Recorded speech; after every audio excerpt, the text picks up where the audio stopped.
So hello sa mga followers ng YouTube channel na Usapang Religion. At ito ulit si Alvin Faculty ng Penwell School of Theology. At welcome dito sa ating series na Read Your Bible. Sa series na ito, if you've been following, ay tinatalakay natin yung mga topics na may kinalaman sa theology or interpretation ng Bible in relation dun sa mga ah, topics na contemporary topics or issues, no, na may kinalaman ah, sa interpretation ng mga modern translations na meron tayo na ginagamit natin sa mga churches natin. And since this channel is about, religion and theology, so isa sa mga mainit na topic ngayon na pinag-uusapan is yung conflict between Israel and Hamas, no, diyan sa land ng Palestine, no. At of course hindi lang between, Israel and Hamas din 'yan. So involved din yung other Arab countries, no, surrounding that piece of land, no. To be honest, medyo hesitant ako na talakayin or pag-usapan yung topic na 'to dahil sensitive siya, no? Sensitive siya na issue, especially sa maraming mga Kristiyano and particularly mga evangelicals, no? And dahil sensitive din siya, iba-iba yung opinion ng mga tao. So divisive din siya, no? Parang create din siya ng division within the community. So kaya parang mahirap siyang talakayin, mahirap siyang pag-usapan, no? So hindi mo sure if yung mga tao ay, matutuwa or ma-offend dun sa sasabihin mo. So medyo risky, di ba? So kaya hesitant ako na talakayin yung paksa na yan or yung topic na yan, no? Pero ganun pa man, so siguro hindi rin maiwasan na yung mga tao syempre magtatanong ano yung personal na opinion natin, no? So siguro dito sa video na 'to, yun yung pag-usapan natin or yun yung tatalakayin ko is ano yung personal na opinion ko pagka halimbawa may magtatanong sa akin, "Pastor, anong masasabi mo tungkol sa conflict between Israel and Hamas or Israel and Palestine," no? So yan yung pag-usapan natin sa video na 'to. So merong disclaimer na personal na opinion ko 'to. So I do not represent any organization or any institution, no, by sharing kung ano yung nasa isip ko with regards to this topic or issue, no, ng conflict between Israel and Hamas. So una, siguro bago natin talakayin yung mas malaliman yung topic na yan, no, na may with regards to our theology sa church or interpretation ng Bible. Una, alamin muna natin ano yung history, ano, kung bakit nagkaroon ng ganyang conflict, no. So yung history niyan ay hindi yan recent na conflict, no, na nangyari noong October 7, 2023. So hindi lang yan ngayon nangyari. So maraming maraming pinag-ugatan na rin yan, no. So during the 1990s, no, yung mga supposedly may mga plano na, may mga negotiation na magkaroon ng two-state solution, yung mga ganyan, no. And then aside from that, so yung iba naman sabi nila yung conflict na yan nagsimula pa yan noong 1960s, no, nung sinubukan ng Arab countries na i-annihilate yung Israel nung sinalakay nila yung lugar na yon. Pero natalo sila, no. So that's according to modern history na hindi nagtagumpay yung Arab countries, no, yung attempt nila na paalisin yung mga Jews dun sa land na yon. So that's 1960s. Yung iba naman sabi 1948 pa yan kasi after nung World War II, nung inaward sa mga Jewish people yung land na yan ng international countries or international organizations, binigyan ng rights yung mga Jew to reclaim yung land na yon, no? Parang ancestral land something, no? So kaya sabi nila may karapatan yung mga Jew dyan kasi 1948 ay binigay na sa kanila yon. Ngayon ang issue ng ilang mga Arab countries doon, particularly yung mga nasa land ng Palestine, is that hindi sila kinonsult, no? Walang negotiation, walang agreement na nangyari na ibibigay yung land na yon, no? Na parang on the basis of theology or political ideology na it belongs to the Jews, ay parang binigyan na ng karapatan yung mga Jew to take over that land. Siyempre hindi papayag yung mga settlers doon, no? May mga nakatira na doon, In fact, country na sila, di ba? Palestine nga ang tawag sa kanila.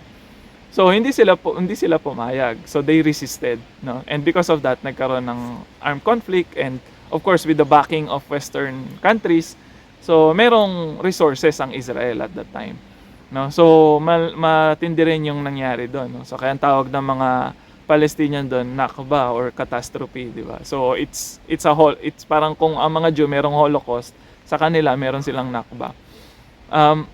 So ganun yung ano, no, ganun yung nangyari. So from 90s, 1960s, 1940s, no.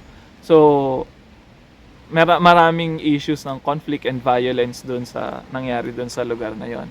Sabi nung iba, so hindi lang rin 1948 ang ano na yan, ang issue na yan. In fact, nagsimula din yung conflict na yan during the early 1900s.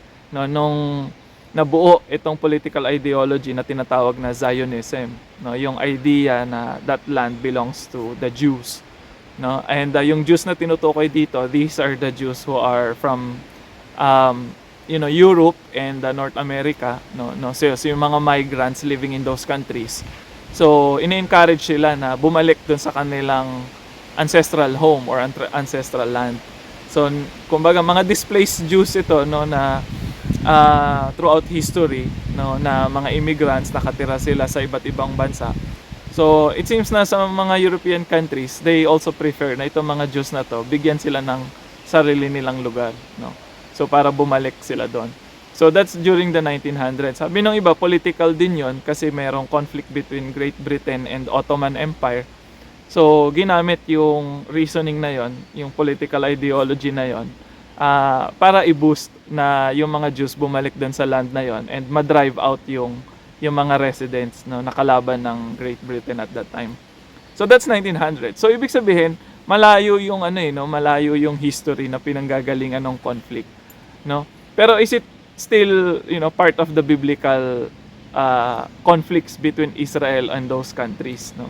So sabi ng iba, yan pa rin daw yun, no? Yun yung kanilang paniniwala, na yung kanilang literal interpretation ng text ay yan yung fulfillment, no, nung mga nababasa mga prophecies sa Bible. So sa susunod na video, pag-usapan natin yan, ano yung ibig sabihin ng literal interpretation of the text. Pero dito nga, so sa akin, bago tayo mag-conclude, no, kung ano yung talagang problema dyan, or kung talagang yan ba yung literal fulfillment ng prophecy, tingnan muna natin ano ba yung history ng conflict, no? Is it something na may kinalaman ba sa religion, or may kinalaman ba talaga dun sa biblical faith na nakikita natin sa Biblia, or it is a result of a modern conflict between countries, between international countries, no? So yan. Pangalawa, yung issue na yan, ang isang may responsibility rin dyan is yung mga international organizations, no? Kasi unang-una, kaya nagkaroon ng rights yung modern Israel, yung modern state ng Israel sa land na yan, dahil ibinigay, in-award sa kanila, no? Kumbaga ganon.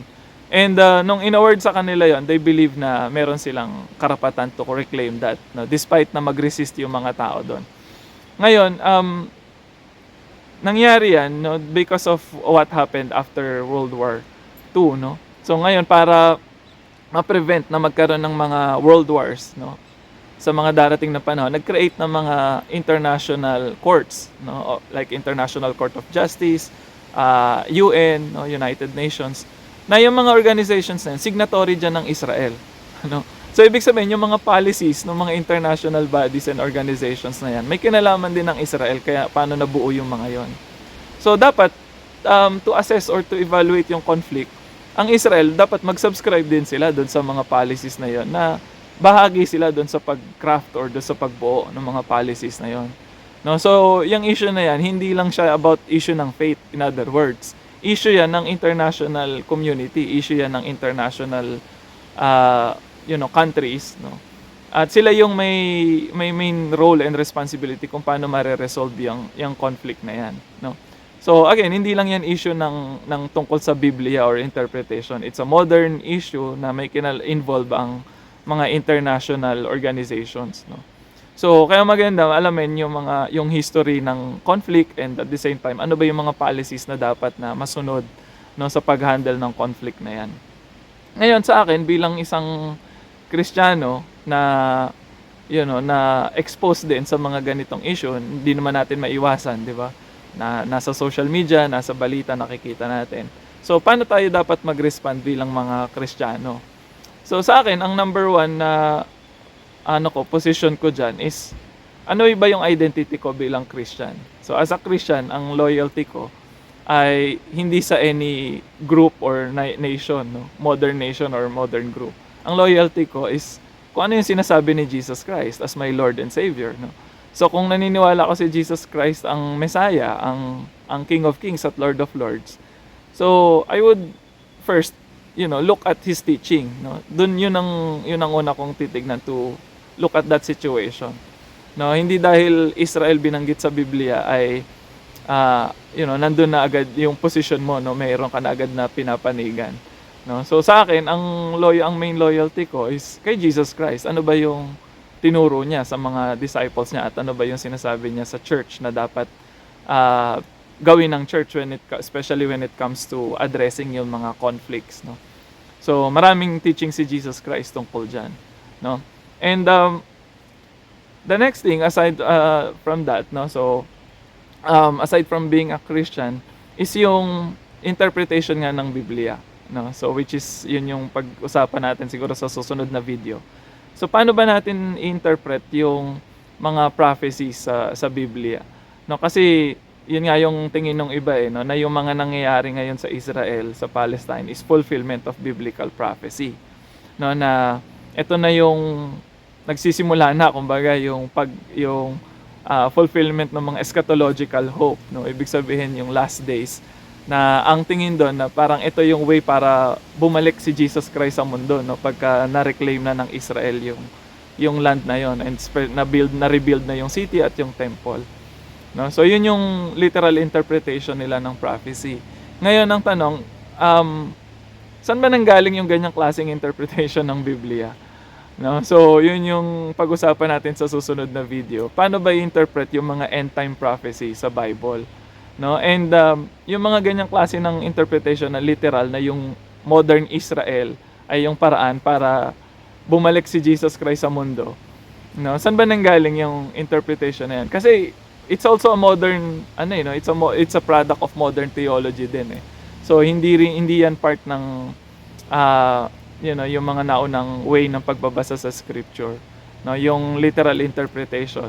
So parang nagkaroon ng ibang meaning yung literal interpretation sa modern time, so yun yung pag-usapan natin siguro sa sunod na video. Ano ba yung ibig sabihin ng literal interpretation ng prophecy or ng Bible when it comes to this issue between Israel and Hamas, or Israel between Palestine and other countries in the world, no. So, pero sa ngayon, yun muna yung masasabi ko, no. So, primarily it's a modern issue, it's a modern day conflict na ang dapat na may control diyan or ang may sanction diyan is yung mga modern institutions din, no? Especially mga international organizations na kasama din ng Israel na nagbumuo doon sa mga yon. So, kaya dapat irespeto rin nila yung authority and yung mga policies na yon na na-create, no? So to protect yung life at yung buhay ng mga tao, especially doon sa lugar na yon. So yun muna, I hope you get something from this video. So maraming salamat at kita-kita tayo sa susunod na video. Maraming salamat ulit.